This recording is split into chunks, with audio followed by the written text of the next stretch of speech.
things in my car. BL. Woo! You gotta be smiling, you gotta be dancing, you gotta be shaking that ass.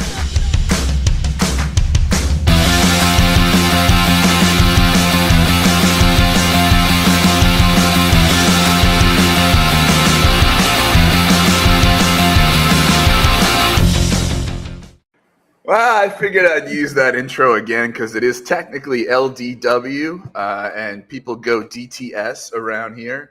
And so, yeah, some of Jersey's finest going down to Belmar down the shore. Welcome to Dynasty Saturday Night 5, Dynasty Fantasy Football Podcast on the Going for Two Live Network. Please make sure you subscribe, rate, and review, and all that jazz on the audio side. And if you're watching here on the videos, on the YouTubes, on the Twitches, on the Twitters, do all those other algorithm feeding things that must be done.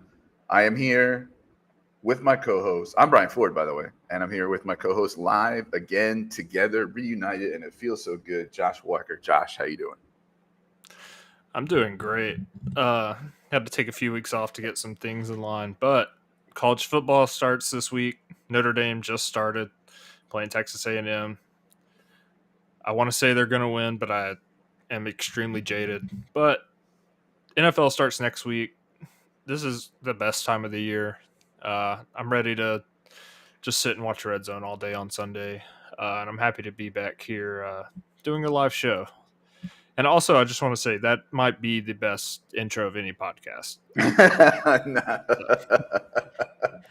Yeah. You know, it is a good time of year, but Big Autumn is after us now, you know, because we're about to see, I don't know, like pumpkin spice and spooky season and all that. Like, I can't. And then it gets colder and then I get sadder. So that's how that works. For those of you who don't know, on this show, we do lists of 5 as the vehicle to talk about the dynasty topic that we want to talk about. And tonight we're going to do sleepers, breakouts, and busts. So Josh and I will each have a list of 5 players. I, of course, cheat because that's what I always do. And I'll have more, but I'll make it sound like 5. And those players are some mixture of sleepers, breakouts, or busts for the 2024 fantasy football season. But we'll, of course, talk probably a little bit about how the dynasty impact of all that. And yeah, so before we get down with paying the bills and starting our lists of 5, like, I honestly don't know, more or less, like, you know, of the millions of people who clearly watch us, like, what exposure they have to, like, what topics and what content and how much of a degen they are, right? So, like, me, I've been on leave from work for a while now, technically unemployed. I'm autistic, so I've been, you know, consuming a lot of fantasy football content, way too much fantasy football content than is good for one's soul. So I don't know, like, are the people watching and listening in this particular time in late summer, like, did they know about Dontavian Wicks Awareness Month in May? Like, have they seen the buzzy names like all off season, like Yosivas and Isaiah Likely and Dalton Kincaid, and, you know, Anthony Richardson's going to break fantasy, which I do believe, or, like, you know, Kyle Pitts and things like that. I don't really know, you know, so I kind of found it kind of hard to go about, like, how to identify who I'm going to pick for these things. So for me, I think a sleeper in this context is someone who's going to meaningfully outproduce their ADP or trade value and have an impact on your team in a good way, right? I think for breakout, I think that's a little more nebulous, but someone who I think maybe we've seen signs from or has been unfortunate in the past and is primed to have perhaps the best season of their career so far. And I think bust for me is often related to cost, right? So, you know, you spent an X round pick on a player when you could have gotten this other player. And if that player underperforms their ADP, particularly if the cost is early, right, then, you know, you're SOL, right? So, like, for example, one guy I was going to toy with. Actually, you know what? You're going to get to choose my bus at the end, so I won't talk about it. But Ooh, okay. Yeah. So how were you going about like picking these guys for these categories? Yeah. Yeah, 100% the same when it comes to bust. It really comes to cost, and it's kind of hard to do this in a dynasty Mm-hmm. aspect because there's 3 to 5 years. Just because someone's a bust this year doesn't mean they can't turn things around. So I only have one bust. I try not to be too negative. That doesn't mean I'm completely out on him, but based on where he's going in redrafts, I don't want anything to do with. Mm-hmm. Breakout. I mostly see Breakout as mostly young guys who we haven't either seen or, and I'm going to say this, Garrett Wilson could be this year's CeeDee Lamb, where Sure. Yeah. he's been very productive, but at the same time, he could still outproduce his like past seasons by a decent bit with Aaron Rodgers. So yeah, that's just, I see breakouts as younger guys. Nico Collins was his second year, coming into his third year. He broke out. All mine are rookies. And then for sleepers, it's just someone you can find late in drafts who by this time next year, they'll be going 5-6 rounds ahead of where you got them this year.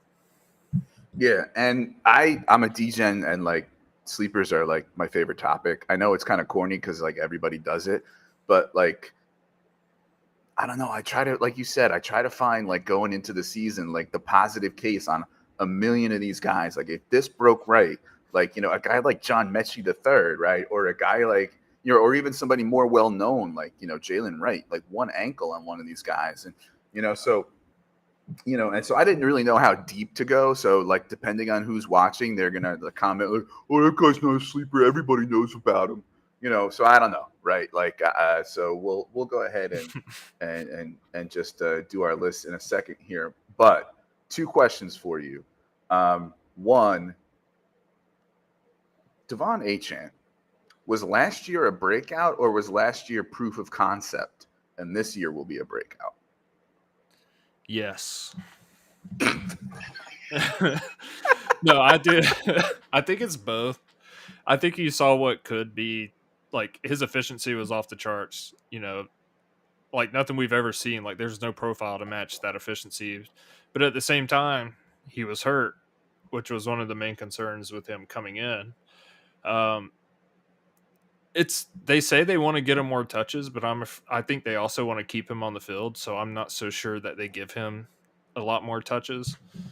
It is encouraging that he's kind of like shifted his body and diet a little bit to be able to take a little bit more hits, but at the same time, they've got 4 guys that the coaches trust.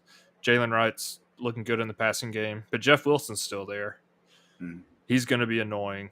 I think, yeah, Achane's hard for me. Where he goes in ADP, I don't draft him, but I got him in some rookie drafts, and I'm definitely holding on to him. Just hope, because he could be a top 5, top 3 running back if he gets 15 touches a game, and even dips a little bit in his efficiency. So he's someone that's hard to get, but if you have him, I would not get off of him unless someone just blows you away with an offer. Oh yeah, for sure. And I think we've seen him, and again, preseason is like, are you doing confirmation bias, right? Because there's some things in preseason where you're like, oh, cool, right? Like that, confirms this idea that I had about the person. But then you also have to understand that like the coaches don't disclose a lot during preseason, and that's truer and truer every year. And every year, even though I know that is true, I get caught up in stuff, right? And so when you look at him, lining up on the outside and catching that pass from Skylar Thompson, when you hear about like, oh, he's put on some weight because he doesn't have to worry about track and field anymore, like, you start like he could have like a super year. I guess my question was about like the definition. So I think last year was more about like it's a proof of concept, and then this year is going to be a huge breakout. Will you allow me a bonus Kyle Pitts rant before we get started, or how hard an out do you have? As long as it's pro Kyle Pitts, I'm fine with it. Okay, yes. I think people are just being very hateful towards Kyle Pitts. Right. All right. Kyle Pitts, I've been on him, obviously, for several years. This offseason, I've been pounding the table that he never burned you, right? You were burned by coaching and quarterback play and injury in years 2 and 3. And in year 1, he got 1,000 yards and just too few touchdowns from the ghost of Matt Ryan. So the player has never burned you, right? So when the player's situation changes to what we can plausibly assume is, a much better one, right? And, that includes, coaching, quarterback, and that sort of thing. And we already know about all the other underlying stuff that's good about him. And I think importantly, when smart people who weren't really Pitts people are back in on him, smart guys like Rich Rebar, John Daigle, who, were never really in on Pitts, now are, it tells you something when you look at his cost at like tight end 6 and in best ball and redraft and things like that, like you're wrong if you're being stubborn about Kyle Pitts, right? But don't believe me, little old me, right? So Fantasy Footballers has an episode every year where they have experts from the industry give their fantasy MVP, and so they collectively have not been, very, very high on Pitts, more lukewarm on him. But interestingly, the first 2 people who chimed in on that episode were pro Pitts. So I'm going to play that for you. Right in, and we're going to start with Rich Rebar. He was on last year's episode as well. He is the fake football meteorologist over at Sharp Football Analysis, and we love what Warren Sharp and that team do. So let's hear from Rich Rebar. My guy this year is Fantasy Voldemort. He who must not be named, but we're going to name him. It is Kyle Pitts. Let's take a step back a moment, and because I know he's been a disappointing asset, but he won't even turn 24 until this October. Travis Kelce didn't have his first 1,000-yard season until age 27 or catch his first pass in the NFL until a month before turning 25. Pitts is only 3 months older than Sam Laporta. We have a lot of meat left on the bone. This transition to Kirk Cousins and Zach Robinson cannot be understated. Over the past 3 seasons, under Arthur Smith, the Falcons were 30th in the NFL in dropback rate. Since entering the league, Pitts 16.2% of his targets have been inaccurate via the quarterback. The only tight end with a higher rate is Darren Waller. Kirk Cousins had the 2nd lowest inaccuracy rate in 2023. He has the 6th lowest rate over the past 5 years, the 4th lowest inaccuracy rate to tight ends. He also has the 6th lowest inaccurate rate on throws 10 or more yards further downfield if you consider Pitts to still be a vertical pass catcher. We're going to see him just get more access to easy buttons in this Zach Robinson offense. 22.4% of his routes last season were go routes, the highest of any tight end to run 300 or more routes last season. And 15.8% of his targets have been 20 or more yards downfield. Only Darren Waller has been had a higher rate since Pitts entered the NFL. Factoring in Zach Robinson, Kirk Cousins, a depressed ADP that's pricing an ultimate upside for Drake London, this is the year to finally get on board with Kyle Pitts. Because Rich is not alone. When we got our submissions from experts and friends of the show, we got the lead fantasy analyst at Pro Football Focus, Nathan Yonke, who is sharing his MVP. And who could it be? I don't know. Hey, after listening to your top 10 tight end episode, I knew my MVP had to be Kyle Pitts. He's still a talented tight end, top 5 by PFF grade over the last 3 years, and is still only 23 years old. Will be 24 by this season, but he's still younger than some of the tight ends in the rookie class. But he had a lot working against him last year. He was not running enough routes, he was not seeing enough short targets, and he did not have good enough quarterback play. He averaged 25 routes per game over the past 2 seasons, which a lot of that had to do with them being a very run-heavy offense. But he was also taking off the field way too much. Typically was seeing around 64% of offensive snaps last year, only 2 games above 75%. Expect that to increase significantly to around 30 routes per game, so a 20% increase. Also, his average depth of target of 12.7 is very high for a tight end. Expect that to be going down a bit. If you only counted tight end's deep passing work and intermediate passing work, he would already be a top 3 or 4 fantasy tight end. He just needs to see more of those short targets. And Tyler Higbee, the Rams tight end the past couple of years, average depth of target 4.3 recently. So I expect him to see a lot more shorter targets. And then the quarterback play. He's had the 2nd worst quarterback play of all teams, just behind the Jets. Expect with Kirk Cousins that to be a lot better. We expect Garrett Wilson to be playing a lot better with a better quarterback, expecting the same out of Pitts. So thank you for having me, and have a good one. Right in.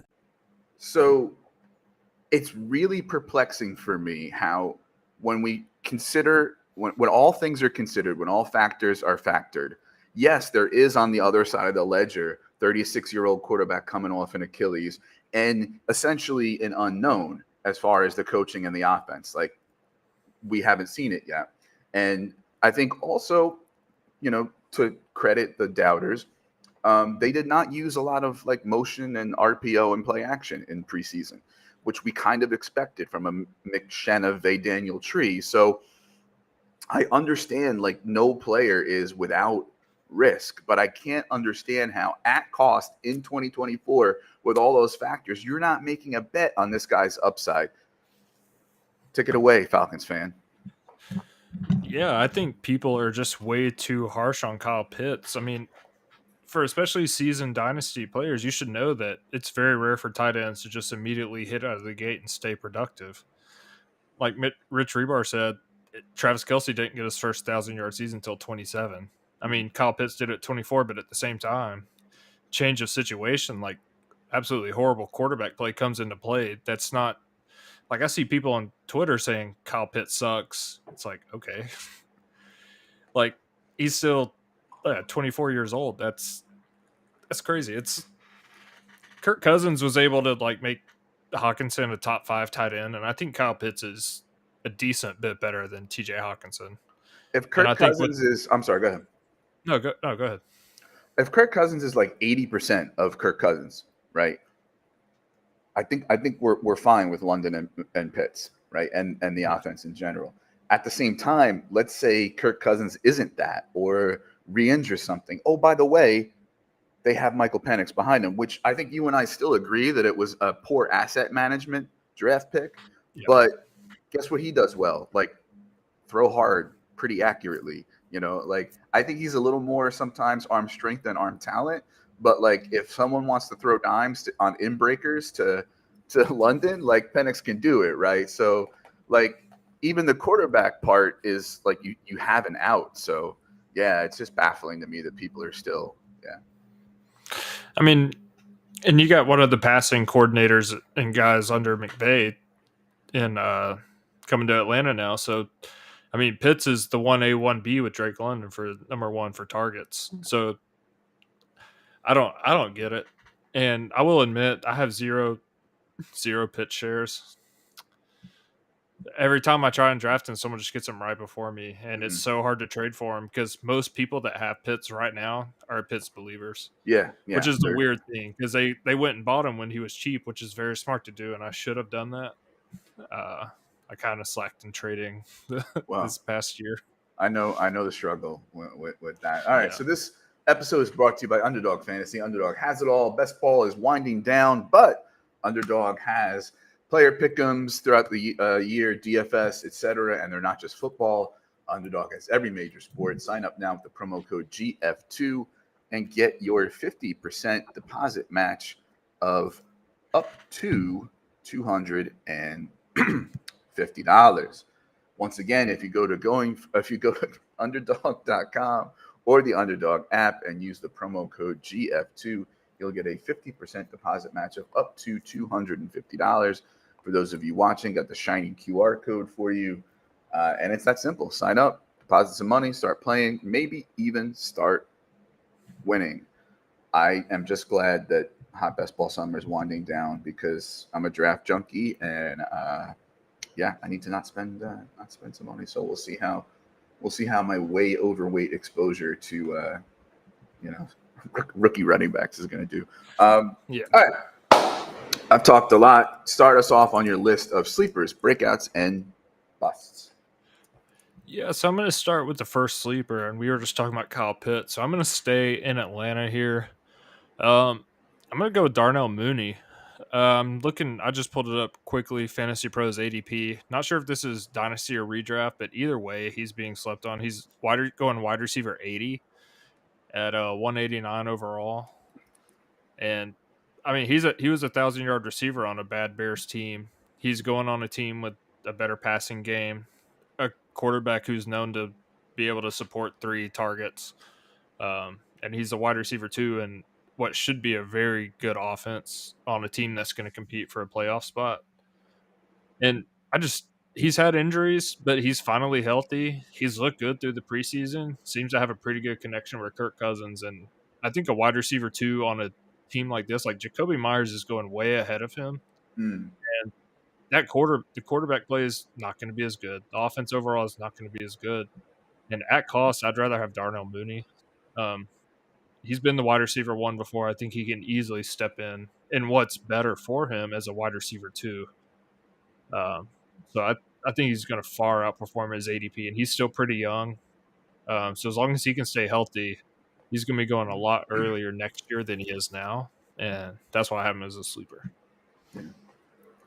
I can see it, especially having some spike weeks that can win you a week in certain matchups, against certain teams, or if certainly the contingency upside if there's some injury to either of the top 2 targets. Going right now at 1606 in Dynasty Data Lab ADP at wide receiver 76.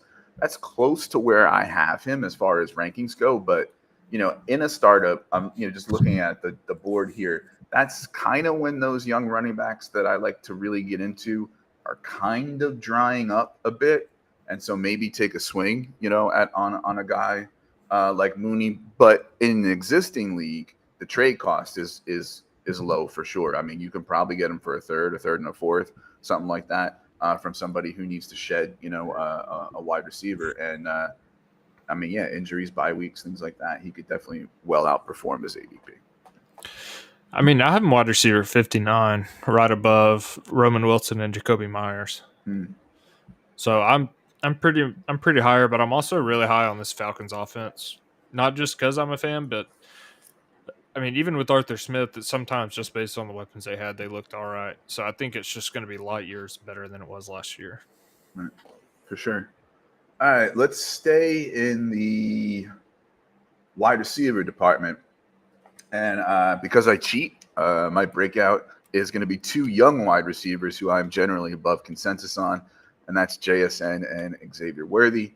JSN is ranked in the 20s across the board in KTC, Fantasy Calc, going for 2 at 23, 29, and 26.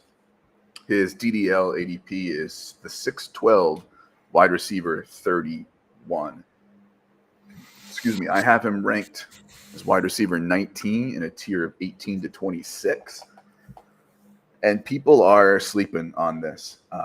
We have an elite wide receiver prospect who we were spending mid-firsts on, even when we knew he was likely, at least for 1 year, going to be the wide receiver 3 on Seattle. He had over 90 targets as the wide receiver 3 on Seattle, when no wide receiver 3 in the DK Metcalf era has had more than 64 targets. And that's in a Shane Waldron offense. I think we underestimate the significant wrist injury and how that slowed his development.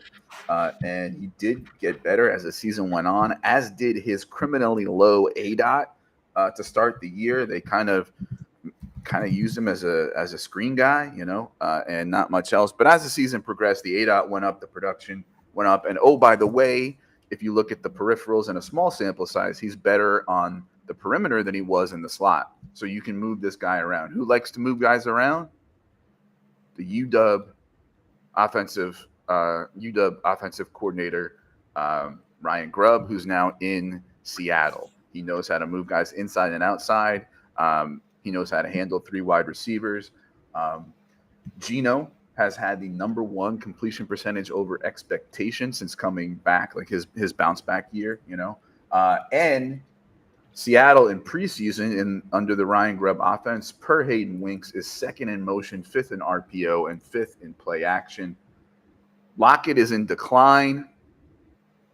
And, I think if the tackles hold up, which they were injured a lot last year, I find it hard to not be in on JSN, and people both underestimate how good his rookie year was when you look at certain numbers, and certainly are underestimating how good year 2 can be. Xavier Worthy, as folks know who are among our millions of regular viewers on this show, was my wide receiver 4 in the 2024 class from day one.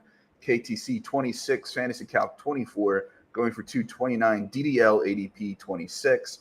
I've got him at wide receiver 20 in that same tier with JSN, a tier of 18 to 26. 18-year-old freshman breakout, round 1, pick 28. Chiefs trade up to get him. He is not just a speed guy. People far underestimate him as both a route runner and how well he can do versus man.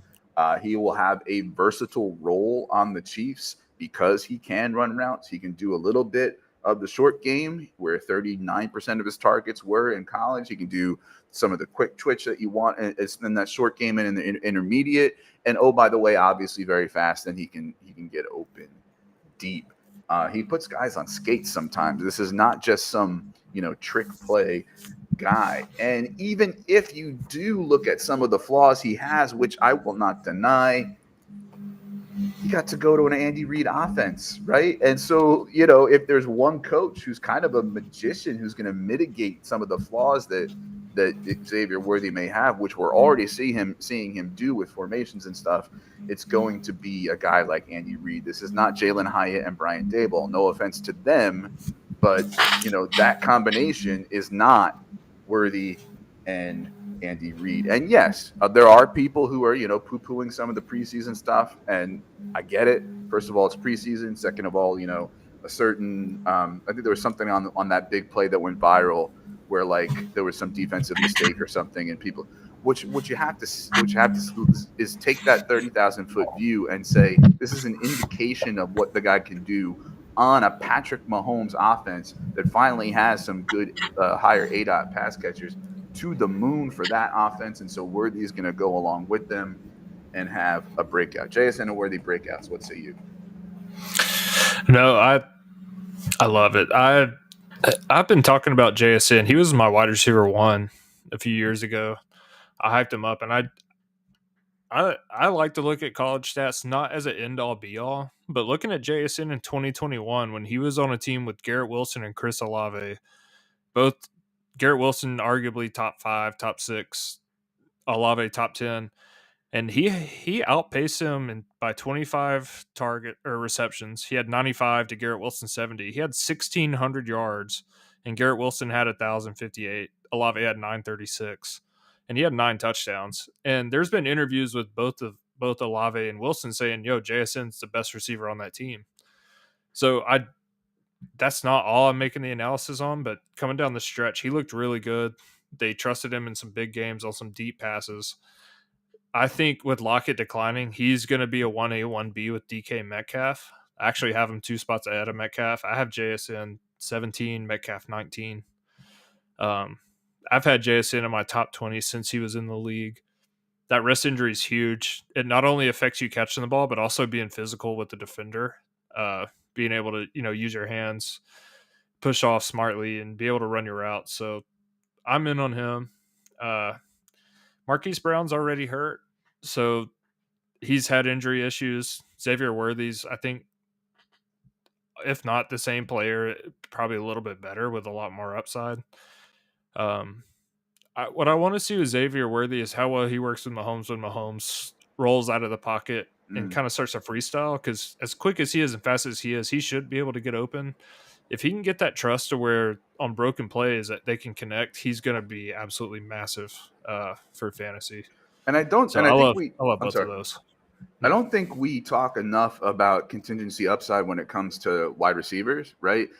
Especially because I think there's more different kinds of wide receiver roles than there are running back roles, right? Yeah, absolutely. And because targets are earned, it's an escalator, not an elevator, next man up like a running back.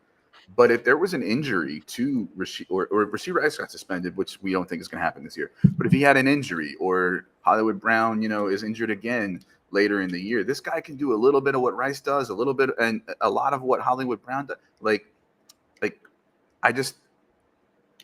Patrick Mahomes' ADOT declined for 3 consecutive years, or average yards per attempt or something like that, for 3 straight years. And this, and Worthy is like that Ferrari, and I'm excited to watch. Yeah, His Mahomes' deep threats last year were Justin Watson and MVS.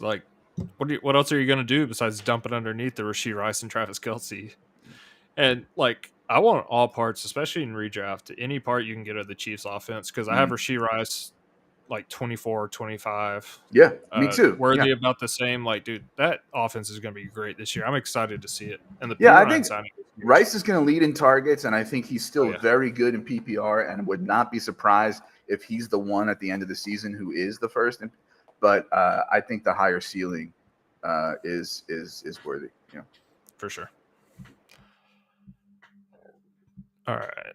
I guess I'm going to be negative and get the negativity out of the way for my next one. I'm going to I have one bust. It was kind of hard for me to find a bust, but I'm going to go with Jordan Addison. He's still going as like a top 20, top 24 wide receiver. And a lot of this is the quarterback play. I think Justin Jefferson is clearly the best receiver in the league. And I think with Darnold, I don't know if he can support two receivers, especially when the second receiver has a hard time earning targets and constantly separating from defenders. I think Addison was only good last year when Jefferson wasn't healthy. And even then, he had some duds. That he's already hurt. And I don't expect any suspension, but this whole thing with him falling asleep while drinking at the wheel and the way he played it off, like, I just think there's might be more going on there. And I don't want to look too much into that, judge anybody, but that just seems like, given all those factors combined, he was injured some last year, he's already injured this year. At the cost, I'm just kind of out on him. I'm not saying he can't be productive. He's still very young, 22, 23 years old. So there's still plenty of time for him to get everything worked out, get healthy, get in the right headspace. But for now, I'm kind of just out on him because I already had concerns coming into his rookie year. And with Jefferson and Darnold or Nick Mullins, I don't see him being as effective. Yeah, I feel that. For him, coming into his rookie season, I kind of looked at him and JSN as similar in value, and obviously they were going right next to each other in rookie drafts. But that I think that Addison would kind of always be a 1B or a wide receiver 2 on a team, even before he got drafted by a team where he's clearly the wide receiver 2. JSN, I thought, had within the range of outcomes a little bit better, higher end range of outcomes where he could, be a top 12, dynasty wide receiver for a little while. And I think that's still, in the cards, obviously, because I love him. And with Addison, he did run hot on touchdowns a little bit last year. A couple of them were like fluky plays too. Yeah. And as much as I've been saying that, Darnold will probably be better than people think, and that, Justin Jefferson ate with Nick Mullins and the coaching and the system, with chewing gum and duct tape with Nick Mullins and Josh Dobbs and Jaron Hall, right? Like I all that is true, right? But when you're in a compromised situation like that, it really does, I think, have an impact the further you get down that target tree. In other words, I think Jefferson will eat pretty much no matter what, right? I don't have too much concern about him when it comes to the quarterback play. But when you start to get to some of those secondary targets, even while Hawkinson is out, I have my concerns about Addison for sure. Yeah, I just for a quarterback, you can't really support that. I think his next option besides the one is either look to a running back or Johnny Munt, who's filling in for Hawkinson just 5 yards up the field. Like, let's just get some yardage, move on. So I don't know. I still think there's plenty of room for him to return the value he has now, but for right now, I don't really want much to do with him. And I actually just traded him in a Devy league for Daniel Jones, 25 rookie first and a third, which those first and thirds aren't as good because it's a Devy league, but still, I needed a quarterback. Is it a combined? Is it a combined Devy rookie draft or is it rookie only? No, it's rookie only. The Devy draft is separate. Completed, right? Yeah. Yeah.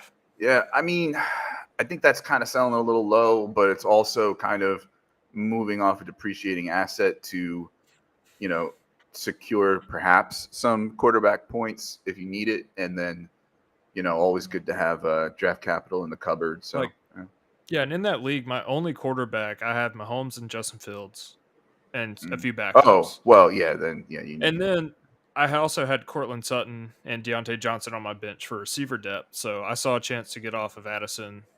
I'm competing, obviously, so I'm trying to get. I wouldn't trade for Daniel Jones if I wasn't competing. Yeah, for sure. But yeah, You had mentioned some. Oh, so I have a confession for you. There was very early on in like OTAs, there was a positive Robert Tonyan blurb that Robert Tonyan was catching 1 million passes in so guess who has like 1 or 2 best ball shares of Robert Tonyan? naturally. This guy, right?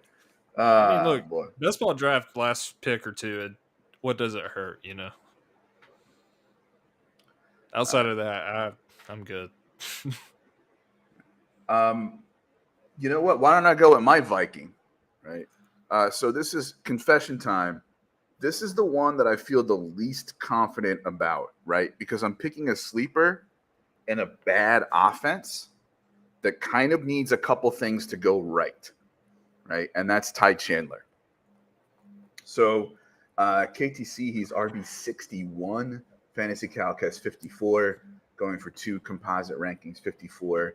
DDL ADP 54 at the 1610, going right around your buddy Darnell Mooney. I have him at 38. He's in that very infamous tier of RB 31 to 45 that is kind of like my young upside, 0 RB target, handcuffy, 1 BE, pass catchy kind of running backs. Now, I think as the season progresses, those tiers become less of player type buckets and more of what's, you know, sort of going on the field. So that may change. He's a round 5 pick in 2022. Pretty good size, speed combo. Not a great athletic testing overall, though, and had a good receiving ability. He has shown flashes, especially in 2023, where he had better peripherals than Madison and got a little more run after Cam Akers got injured in 2023, 4.5 yards per attempt and 4.67 yards per touch. He turned in a top 30 running back performance. So, you know, low end RB2 performance in 3 out of the last 6 weeks of 2023, including one where he went 23, 132, and 1 in week 15 on the ground in week 15 against Cincinnati. Enter Aaron Jones in 2023, who, listen, is an explosive player and, you know, could very well make me look very wrong. And it would kind of be cool to see Aaron Jones have a good year where he remains pretty healthy. But he is, I think, 28 or 29. I forget when the birthday is. He had career lows in explosive run rate and broken tackle rate in 2023, declining efficiency over the last couple of years from what I saw. And I think with Chandler, you have multiple ways this can work, you know, and some of it is narrative-y, you know, I will attest to that. If Minnesota leans on the running backs a little bit more because they've got Darnold at quarterback, they've got uncertainty at pass catchers, he could benefit, right? If they're bad and they're doing a lot of, you know, garbage time checkdowns against prevent defenses and things like that, guess who benefits? A guy like Ty Chandler. When we have Aaron Jones, as far as his age and frequent injury and injury possibility, and like I said, some declining efficiency, he could very well overtake the backfield at some point this season just on that alone. So I think he has some standalone, but more so contingency value.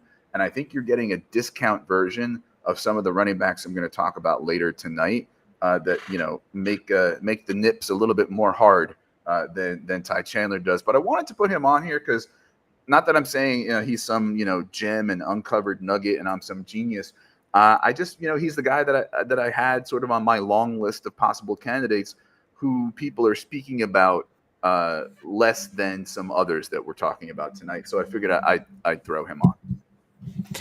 No, I like the call. And I think in order for Aaron Jones to be healthy all year, it's going to have to be a 60-40, 70-30 split because He's 28, 29, and even the past 2 years, he's had some injury concerns. But even though he was declining based on his metrics in the playoffs last year, you could tell why the Packers loved him so much and why he was so good for fantasy. So as long as he's healthy, he's going to be the main guy there. But at the same time, it's the NFL. He's often injured. He's older. There's a good chance he's going to miss some games. And Ty Chandler's going to absolutely eat there. And he's going to hold at least some value while Aaron Jones is healthy because he's still going to get some touches. Because I don't think they're just going to force feed Aaron Jones. So based on cost, especially in Dynasty, I like taking Ty Chandler. I think he's a good sleeper. And I think this is the perfect role for him. So that's his value. His value is kind of capped for me because he's not the type of guy just to be the main guy. Yeah.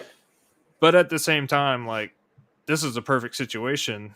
A guy who's older, often injured, and Ty Chandler can step in and get a lot more touches than he might get with like a Tajay Spears, Tony Pollard type split. And to be fair, people who kind of, grind the tape, the ball knowers and stuff that are, a little bit better at that stuff than I am, will tell you that he's got some bad plays on tape, like just some decisions that you don't like, right? So I'm not saying and he's already 26, right? So but I think among the guys that we're talking about tonight, he might be relative to cost, one of the better outperformers of the sleepers we're naming. We'll see. Yeah, no, I agree. Who's your next player? All right. I did one sleeper. I'm going to do one of my breakouts, and this one kind of pains me a little bit because about a year ago, maybe a little bit longer than that, I roasted this dude for putting mayonnaise in his coffee. I thought he was just a corny guy. But one of my breakouts this year is Will Levis. When I really looked at his metrics, he was pretty accurate throwing the ball on like the middle and short routes, and that was one of the things I was concerned about. There are still a lot of flaws. He still struggles with timing. His footwork's bad, and his pocket presence isn't great. But at the same time, he's got that fight in him. Like when he runs the ball, he looks over his shoulder, and his teammates really seem to back him. They seem to have confidence, especially DeAndre Hopkins. And just this Titans offense is not the Mike Vrabel offense where they run the ball 60% of the time. Based on the weapons they have, Dave Canales coming in, he's really good with quarterbacks. They got Ridley. DeAndre Hopkins should be good to go week 1. And then 2 running backs who are really good in the passing game too, plus his rushing upside. Where Will Levis is going, I don't have his ADP on me, but I'm able to get him in a startup recently as my quarterback 3. So at that cost, he could easily gain a lot of value, be a top 12 quarterback even in the league, and not even still be like that good of a fundamentally good quarterback. He's just got really good weapons, really good running backs, a much improved offensive line, and he's got some rushing upside. And in the goal line, he's going to get some rushing touchdowns just because he's big, he's strong. So it's, you got to come off some of your priors. He still has some flaws, but at the same time, the situation he's around is much better than it was last year, and he's still going very late in drafts. So I like Will Levis this year. Yeah, 901 according to Dynasty Data Lab ADP, quarterback 25. That's right around where I have him. I think 24 or 25. And I'm not there like you. I can't go there with you, but I admit that I'm a little more optimistic on him than I was earlier. I mean, when you think about the pass catchers, the improvements in the offensive line, the great offensive line coach, when you think about the running backs that are going to support hopefully an overall, greater offensive pie and a more efficient offense that scores more touchdowns. When you think about in general, we think that the younger Callahan, will be a better offensive mind than what was there, under Vrabel. So, yes, there's a case there. And he does what a lot of quarterbacks we look for in fantasy do. He throws deep. I think something like 21% of his attempts last year were, I think, 10 or 15 more yards down the field, some stat like that people keep bringing out. And he can run. The issue is for me, that might be bad for him in an NFL sense. And I'm not saying that, this regime is going to bench Will Levis, right? They've put stuff around him. They're clearly giving him the audition to let's see what we got, right? He's on his rookie contract. Let's see what we can piece together, right? But he doesn't read defenses well, has poor footwork, poor accuracy, and there are reports of some of that improving, and we'll see what it looks like this season. What I'm saying is, if he's taking off too much or taking too many sacks or gets, I don't want to be that guy, but gets hurt during some of that rushing, or some of those YOLO balls are pretty detrimental to the team, the overall offense isn't going to do as well. And so, I don't know that we should that he throws the ball so deep all the time. I want that number to come down a little bit. I want him to dink and dunk more. I want him to he either did the checkdowns or the YOLO balls. I want him to be a little bit more of a complete quarterback. And in order to do that, you have to read the field well and throw well intermediate. And I haven't seen that from him.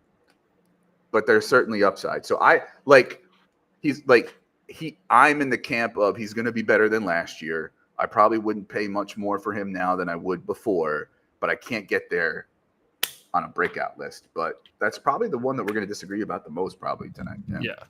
And look, I realized I said Canales, I meant Callahan. Yeah. But I think a lot of it last year, his ADOT was extremely high, and I just think that was the offense they wanted to run. They weren't able to run, so it's what else are we going to do? Let's just throw the ball deep to DeAndre Hopkins. So I don't think he's going to be asked to throw the ball as deep. And I think adding Calvin Ridley on top of Hopkins, I think Ridley will be a much better short to intermediate target than just DeAndre Hopkins. I with will Spears say and Pollard too. So the Jags kind of did misuse Ridley a little bit. As much as he cost Trevor Lawrence some plays, they also kind of used him too much as the deep guy. And say what you will about coach speak and that sort of thing, but the team has talked about using Ridley in the Jamar Chase role in the offense, and so I mean, I'm playing it through the running backs, which we're about to find out about in a second here, but yeah, I could I have him ranked around guys like Bo Nix and Baker and Geno and McCarthy temporarily. Now I parked him there because he's gonna miss a year. Although that won't he's not really gonna increase or decrease in value for the year. But anyway, so yeah, but next year. Is it plausible that we'll want him more than the tier I have above, like Bryce, Stafford, Deshaun Watson, Geno, Kirk Cousins? Yeah, it's plausible for sure. Yeah. I mean, I have him one spot ahead of Tua, which might seem controversial. I just don't. Well, now I'm flipping tables. Tua doesn't really. He's good the first half of the year, but as soon as any cold weather or anything happens, it's I don't know. Yeah, I have him one spot ahead of Tua just for a little bit of rushing because Tua has -5 rushing yards a year. Yeah, I mean Tua gets the ball out quick and he's accurate, but that certainly caps his ceiling. I think he's got sort of when I think about the spectrum of quarterbacks who are kind of supported by the system, and I don't mean system quarterbacks. I mean quarterbacks who are supported by the system. It elevates their talent, right? I think Tua, is on that spectrum, maybe a little bit on the higher talent end, and then you got a guy like Purdy, and I think Levis this year would be toward the bottom end of that spectrum. But there's certainly in a bucket of guys who could be elevated by their surroundings. Now I'm curious. I'm going on the website. Let me see how high one spot ahead of Tua is for you, because I'm real curious. I don't know if I've published these. Oh yeah, you haven't hit publish yet. Okay, no, that's cool. It's a common mistake, actually. No, I always forget to. I can tell you though. I have him up right here. Yeah. Where do you have him? In my overall? Well, just in quarterbacks, he's quarterback whatever, 20 and 2 is 21 or whatever. Yeah. Oh, 18 and 19. Okay. Because I saw Drake May, Jared Goff, Brock Purdy, Dak, Trevor Lawrence are the ones ahead of him. And So, I McCarthy one below, on the which I lower lowered him end, because of the injury. Yeah. on the lower end of the Tua sort of range, but certainly more on the bullish end of the Levis range. Yeah. And I could move May lower, but I like Drake May. Yeah. People were silly about him, but that's a whole other episode, I suppose. So staying with the Titans theme, again, I cheat and take two guys at once. Two breakouts, Tyjae Spears and Jaylen Warren. For folks who watched the value running back episode last week, they saw me talk about Chandler, who I just talked about. They saw me talk about Spears, who I'm about to talk about, and they saw me talk about another running back I'm going to talk about later tonight. Spears, I have him at RB12 in Dynasty, and I know that there needs to be a lot of production that we haven't seen yet, but it's also, I think, an aggressive, be ahead rather than late ranking. And it also has to do with where I see my buckets of player types. And so he's in a bucket with, I think, a little bit that has a little bit more youth and upside and, dynamism and pass catching ability than the tier below him. He's generally in the late teens and 20s across the board as far as the sites that we always quote, and is at the 909 RB26 in Dynasty Data Lab ADP. Was their third round pick, pick number 81 in 2023. College workhorse, great burst, great agility, great change of direction. Had I think a 31% team dominator, 85% backfield dominator, 4.55 yards after contact per attempt, and 63 forced missed tackle in 2023, and an elite elusiveness rating on PFF of 145.8. I think has better receiving acumen than Pollard, and certainly was more efficient than Pollard on more routes last year. He had a 15% receiving share, and according to a chart from Sean Siegel, it was number 6 in targets per route run on all RBs with 200 plus routes last year. With Jacob Sanderson, he notes that Spears is 26% missed tackle force per attempt and 3.16 yards after contact per attempt, ranked among the league's top backs. And he's doing that as a rookie and ahead of Pollard's at 2.92 and 18%. He also added 1.27 yards per route run last year, whereas Pollard had 0.77. To me, this works if Pollard is good or bad. If Pollard's good, I think he's got still a lower ceiling, plus the offense is more efficient, is scoring more touchdowns, the pie is bigger, and Will Levis is under control. If Pollard is bad or injured or inefficient, then obviously strong contingent upside here. If the Titans are good, if your thesis about, the surroundings lifting Will Levis, well, I mean, that's just good for everybody. And if the Titans are bad and Will Levis has to turn into check down Charlie in 2-minute drills, like I was talking about with Ty Chandler, Spears is going to benefit from that. Of the two guys, they're fairly even in a lot of people's eyes. We've talked about the coaches talking about the 1A and the 1B. Give me the younger, more dynamic, I would argue better pass catcher, great in space, running back of the two, because there's enough question marks about Pollard where I'm leaning into Spears of the two. I have some Pollard. I like Pollard, but I think, their redraft and best ball ADPs should be reversed. I think Spears should be going ahead of Pollard. As for Jaylen Warren, he's in the 20s and 30s across the board on the sites we use. ADP of 1003 at RB30. You're going to like this. Earlier in the offseason, we talked about the flippening that was going to happen as Warren was going to be ahead of Najee in rankings. I still, when we did the Steelers episode, had Najee a few spots above Warren. Warren is my running back 13 now. right behind Spears in that tier of 11 to 14. The other two guys, by the way, are Cook and Saquon. Warren is a little bit more off people's radars as far as his rookie story. He was a UDFA in 2022. Actually, Mike Bauer on Dynasty Rewind kind of got me to look into him again because he was a my guy for him. He's not small. People think he's like, because he's the pass catcher and the more efficient, quicker guy, that he's small. He's like 5'8", 215, something like that. Like he's Kamani Vidal, who, by the way, comped himself to Jaylen Warren. According to Jacob Sanderson, he was top 3 in rush yards over expectation per attempt last year, and according to Fantasy Points data, was 3rd in explosive run rate, 1st in missed tackles forced per attempt, 2nd yards after contact per attempt, 12th in yards per route run, 5th in targets per route run among running backs. Obviously, this is kind of a similar story as to what was happening to Pollard before.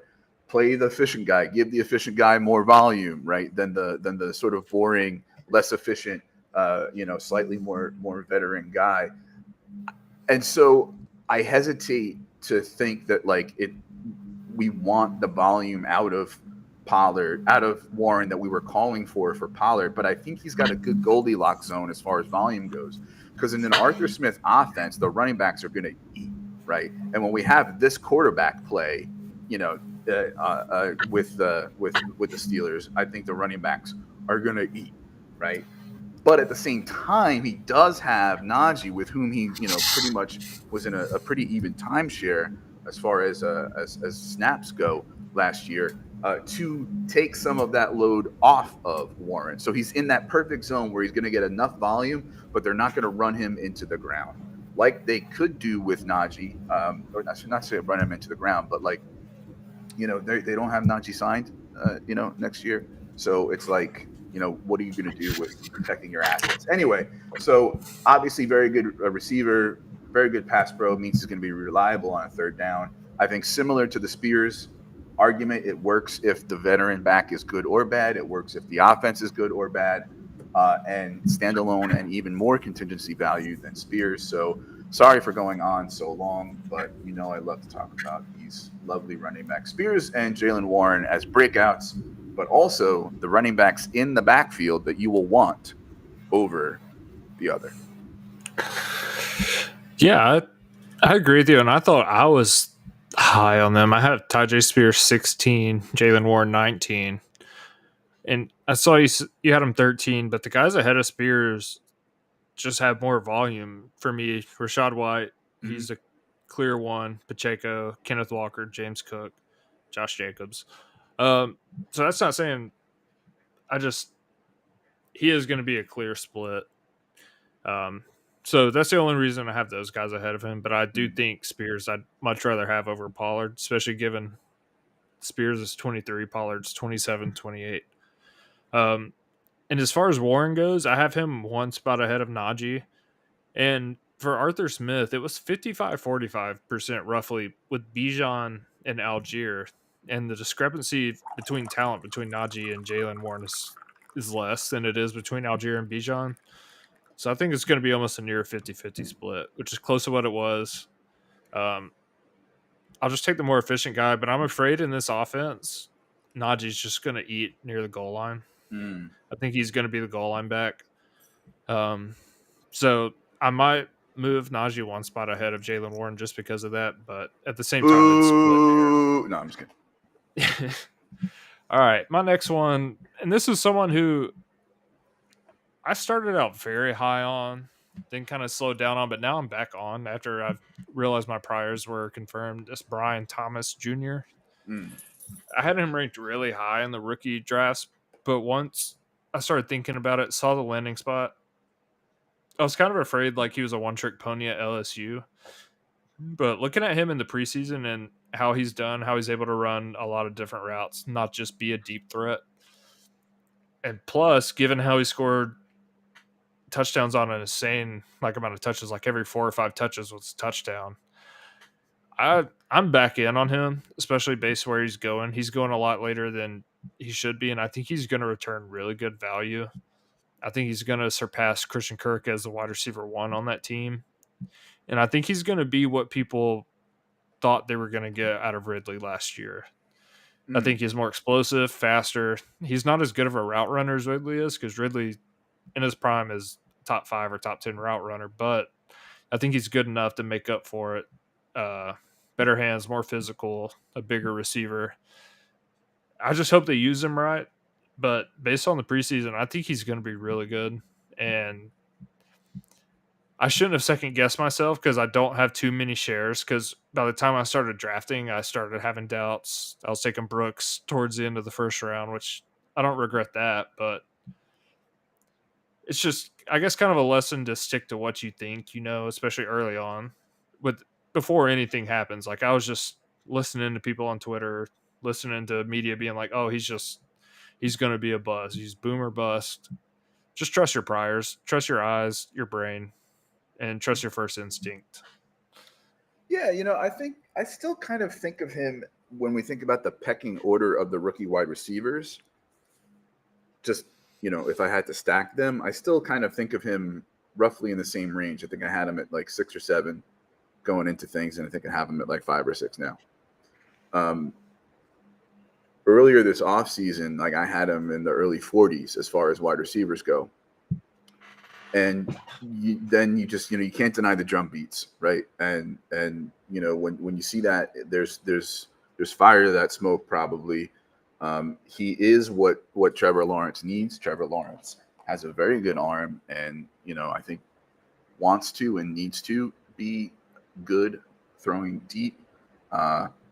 The coaching situation is a little but you're talking about a guy who's 6'4", 200 pounds, 4'3", 40, right? Like 6'3", maybe, I don't know, right? Like with a quarterback like Trevor, okay, yeah, I'll make that. I agree with you that I think, coming out of college, I had questions about what could he do. When you think about, basically a lot of the production stats were a lot of the, when you look at the raw, like not the raw, but when you look at like the analytics, right?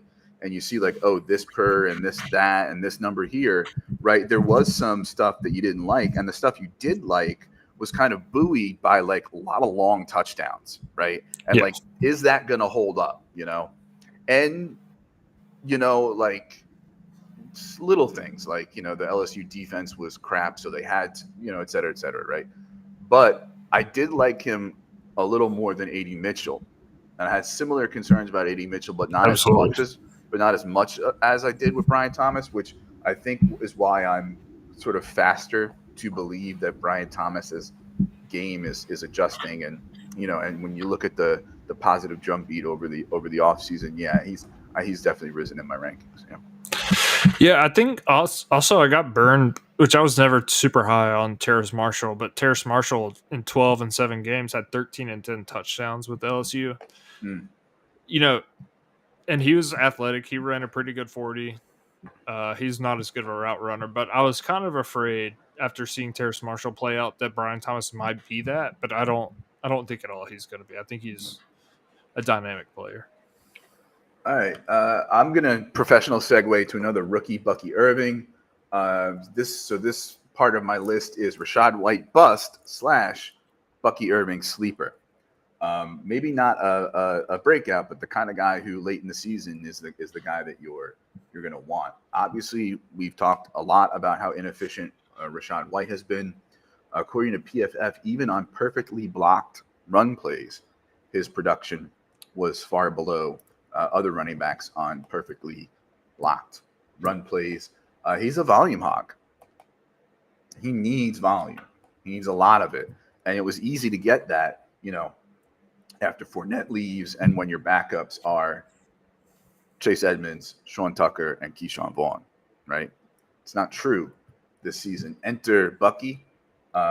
One of the guys that I loved, I had him as RB1. I dropped him to like 5 after the athletic testing because, yes, the path is narrower. I'm not, but he definitely has the type of skill set that the contemporary NFL likes. He's basically ranked in the 40s across the board in all the sites that we use. He's in my big tier 31 to 45 as RB34. White, I will acknowledge he is the one for now, and he does have the volume in his corner, so I do have him at 18 in that tier of 14 to 19. But in a few weeks, I would not be surprised if things are flipped and Bucky is higher. It's a round 4 pick. Great college tape, agile, vision, very good in space, great receiver. Like I think it was like 80 something catches total, right? Was good at forcing missed tackles. But the underwhelming testing in the Pac-12 sort of environment had some doubters. But we have a guy who's young, agile, explosive, good pass catcher with an inefficient, bad, I would say, starter in front of him. He has looked good in the preseason, including, importantly, with vision and running between the tackles, which, vision is probably, Rachaad White's and decisiveness are probably his worst traits. So some people are saying Bucky's best trait is his receiving, and that's what White does very well. So not good for Bucky. And what I'm saying is Bucky is probably as good a receiver, if not like a little lower than White, but is very plausibly a better, more efficient, impactful runner. And so, like, to me, that's bullish for Bucky to have a little bit of standalone, high contingency, and the type of guy I want to make a bet on. So yes, do I have Rachaad White as 18 and Bucky Irving as 34? Absolutely. Am I drafting Rachaad White in a startup? Am I trying to trade for him rather than Bucky in both cases? No. No, I agree with you. I think Rachaad White is the better receiver. And it's really hard to say that definitively without Bucky Irving ever playing a snap in the NFL. But Rachaad White is one of the best receiving running backs in the league. But I wouldn't be surprised at all if Bucky Irving comes in, whether within the 15, 10-yard line or even on some early downs, and just runs the ball between the tackles because Rachaad White has been so bad at doing that. Like, Rachaad White, I have him ranked pretty high, but that's just because volume. And even with the inefficiency, he gets so many catches and is so good catching the ball. And in space, he's pretty good. It's just a matter of being decisive, trusting his eyes. So, yeah, I love Bucky. We both had him RB1 very early on. I moved him down to RB like 5 or 6. I probably should have just stayed up there where I was. Kind of the same thing with Brian Thomas Jr. Don't be reactive when nothing's going on just because you're bored, All right. Who's your next guy? And then you get to choose my bust. Yeah. So my last guy, and this one's the easiest. It's the quickest. It's a sleeper, and I have Juwan Johnson, and I just pulled up Fantasy Pros Dynasty ADP. He's going as tight end 35, and he's healthy. He's going to be ready week 1. And the Saints offense, they don't have Shaheed's hurt, already kind of banged up. Besides Olave, like, who else are they going to throw to besides Taysom Hill and Alvin Kamara? And with Juwan Johnson healthy, he's shown to have top 15 upside for tight ends. And if he can just stay healthy, being the second, even third option with Shaheed, who hasn't really earned a lot of targets, I think he will be second in targets. And I think on a team like the Saints, I think he's going to get a lot of looks from Derek Carr. I think tight end 35 is very late. And this all just depends on health because he's missed a lot of time. Taysom Hill's there, but they can move Taysom Hill to slot receiver, running back, quarterback, and he's going to be a good player. So I think they're going to use Juwan Johnson as a main tight end, and I think he's going to return top 20 value. Yeah, I think, if that's how you're defining it, absolutely. Yeah, and when we look at the Saints offense this year with Clint Kubiak taking over, there's a lot of assumptions that people are making. But again, it's like you're making bets all off season, right? And what information do you have? You have the information that this guy is from, the OG Shanahan tree, right? His father is Gary Kubiak. We have, you're probably going to look at more play action, more motion. Chris Olave was over 3.0 yards per route run with motion last year. That sort of thing. So, I mean, obviously the tackles are a mess. Kamara could be dusty and that sort of thing. But when we're looking at the passing game, with the absence of Mike Thomas and the presence of the new coordinator who's going to focus, I think, on more intermediate stuff for Olave, right? And the underneath stuff, like Jawan Johnson's probably going to catch some of it. You know what I mean? Yeah. Like Shaheed will remain largely a longer ADOT player.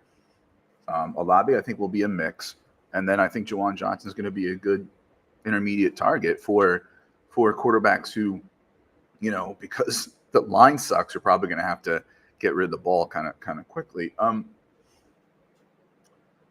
There was something that I was just thinking of about Jawan Johnson, though, because some people the last few weeks there's been a lot of Taysom Hill buzz, and that if he's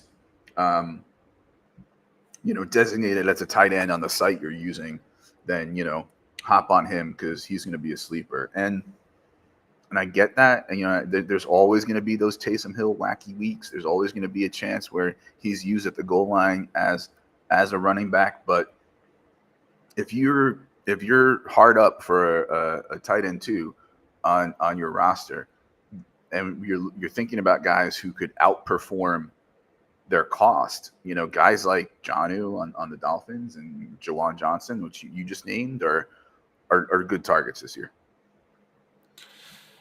Yeah, I think so.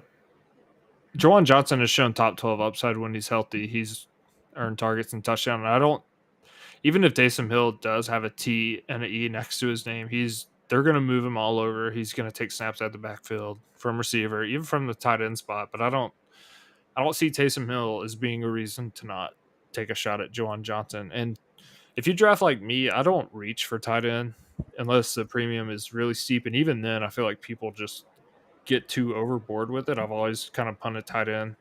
I think he's a good option as your second or third tight end that you can just plug in sometimes. Right on.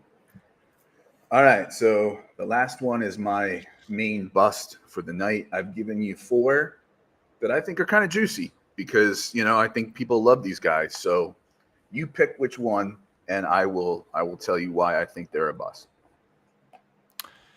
All right, so I waited till now to even look at this. Oh. All right, it's between Laporta, Josh Allen, Jaden Daniels, and Puka. I'm going to say Josh Allen. Okay. Now remember what I said Josh at the top of the show, that bust for me is always about, usually going to be about high price players, and it's always about performance relative to price. When I look at where Josh Allen is going, where he's ranked, where he's going in redraft ADP, I don't see it for him in 2024. And the question is, what are you sacrificing? When you take Josh Allen ahead of now in a super flex dynasty startup, right? It's a different conversation perhaps. And the opportunity cost is, we're talking about fellow great, quarterbacks like Hurts and CJ Stroud and that sort of.